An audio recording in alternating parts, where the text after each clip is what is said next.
Salut tout, aujourd'hui ça va être une petite vidéo un peu spéciale parce qu'en fait j'ai pas l'intention de parler d'un film ou d'un animé en particulier, de le critiquer surtout, mais je vais plus revenir sur les animés que j'ai mentionnés dans la vidéo précédente, puis je vais juste en parler un petit peu parce que dans le fond je les ai montrés pour vous faire comprendre que c'est des animés que j'attends pour l'année 2018, mais j'ai parlé d'aucune spécification, j'ai pas dit pourquoi est-ce que je les attendais. Donc le premier animé que j'ai montré dans mon introduction, c'est Attack on Titan saison 3.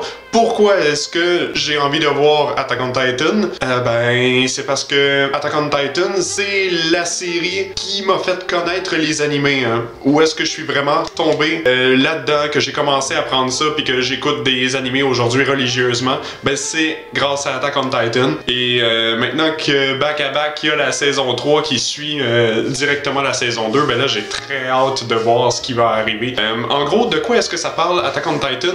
C'est du monde qui vivent dans les remparts d'immenses murs, puis on sait pas trop pourquoi en fait au début est-ce que ces murs-là, puis on se rend compte un peu plus tard dans le premier épisode de la première saison que en fait c'est pour maintenir des titans à l'extérieur pour pas qu'ils viennent les bouffer. Tu sais, quand t'as des films qui parlent d'invasion de zombies, eux ils ont mis une invasion de titans. C'est un animé qui est vraiment intéressant, qui est bourré de mystères, d'action, des personnages qui sont très bien pensés, avec des émotions fortes et qui va vous faire attacher très rapidement à des personnages que vous voudrez pas voir disparaître. Je vous laisse planer le mystère. Le deuxième animé que j'ai montré pendant l'introduction, c'était My Hero Academia saison 3. Pourquoi est-ce que j'attends cette saison-là? On est dans une vague où est-ce que tout le monde tripe sur les super-héros avec Marvel, DC Comics. Puis là, on a les Japonais que ont My Hero Academia. C'est à peu près l'équivalent, mais en mieux. En gros, de quoi My Hero Academia parle? On raconte l'histoire d'un personnage qui n'a aucun pouvoir de super-héros dans un univers où est-ce qu'à peu près 75% des personnes ont des super-pouvoirs à la naissance. Puis dans le fond, on montre ce personnage-là sans pouvoir qui devient un héros pratiquement à part entière, beaucoup plus que d'autres personnages qui eux-mêmes sont des héros. Puis il va faire la rencontre de All Might qui va essayer de lui donner une chance. C'est franchement intéressant, ça aussi, avec des personnages qui sont hyper attachants. Une histoire qui va te rendre addictif. Tu commences le premier épisode, tu commences le deuxième, puis il faut que tu termines la saison dans la même soirée. Moi, c'est ce que j'ai fait. Le prochain animé que j'ai mentionné, c'était Tokyo Ghoul saison 3. Cet animé-là, en fait, il est assez particulier. Il faudrait que je le revoie la première saison, parce que j'ai pas tant accroché que ça, mais j'étais peut-être pas dans le bon mood non plus, mais j'ai vu les valeurs qu'il y avait dans cet animé-là, puis je sais qu'il y a quelque chose de très intéressant dans le personnage et dans cette histoire-là qui est assez unique, somme toute. Tokyo Ghoul, dans le fond, de quoi est-ce que ça parle? C'est que le personnage principal va être sur le point de se faire dévorer par une goule, qui est en fait une fille qui voulait dater, puis en tout cas, il trouvait bien cute. Puis au moment où est-ce qu'il est sur le point de mourir, il y a des médecins qui vont greffer des organes de la goule, parce que elle était à l'article de la mort. Parce qu'il va se faire greffer des parties de goule, il va devenir une demi-goule dans le fond. Puis c'est l'histoire de ce personnage-là qu'on va suivre, comment est-ce qu'il réussit à vivre avec le fait qu'il est une demi-goule, qui est assez intéressant.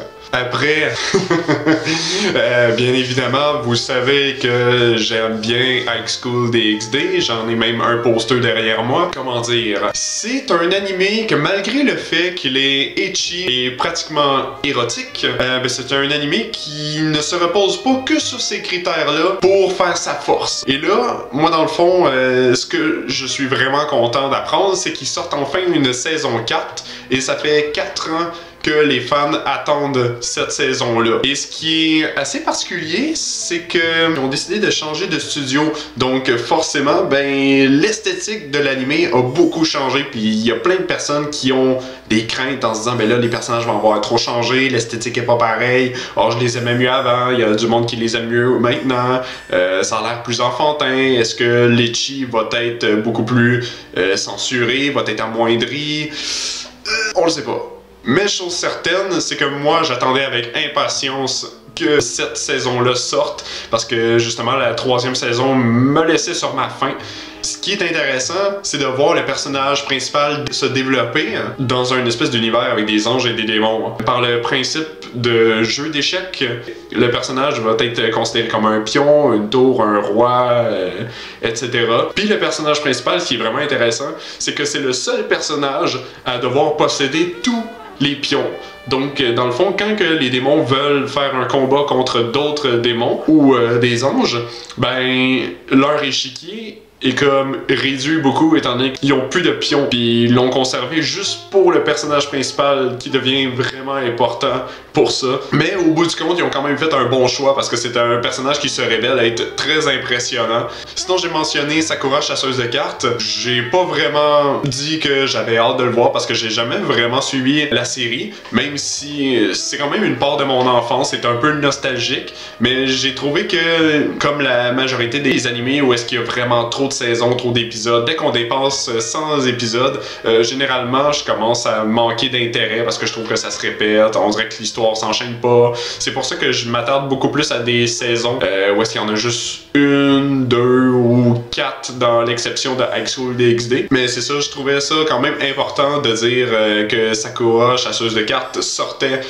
une nouvelle série cette année pour justement les fans. D'ailleurs, la saison est déjà commencée, mais je trouvais ça intéressant que, au même titre que Fooly Cooly, ça faisait 19 ans que les personnes attendaient. Genre, c'est énorme pour les personnes qui sont fans de cette série-là. Si vous étiez pas encore au courant qu'il y en avait sorti une, ben moi je vous dis, lancez-vous là-dedans sans hésitation.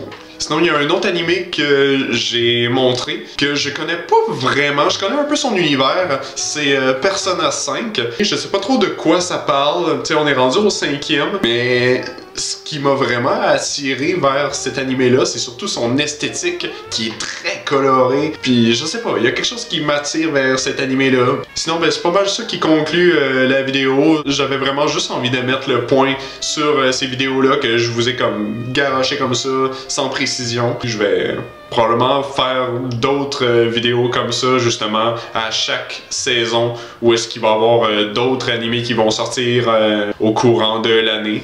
Sinon, n'ayez pas peur d'aimer, de partager, donnez-moi votre opinion, ça me tient vraiment à cœur. Je suis ouvert absolument à tous vos commentaires. Partagez-moi des commentaires aussi sur des animés que vous avez vus. Est-ce qu'il y a quelque chose que vous voudriez que je regarde? Surtout, n'oubliez pas, vous êtes libre d'aimer ou de détester dans la vie comme sur ma chaîne. Donc, laissez-vous aller, marquez des commentaires, dites que vous aimez pas, mais s'il vous plaît, dites pourquoi vous aimez pas. Sur ce, ben, j'espère que ça vous aura plu quand même, c'est vraiment pas grand chose. Donc, on va se dire à la prochaine. Hein?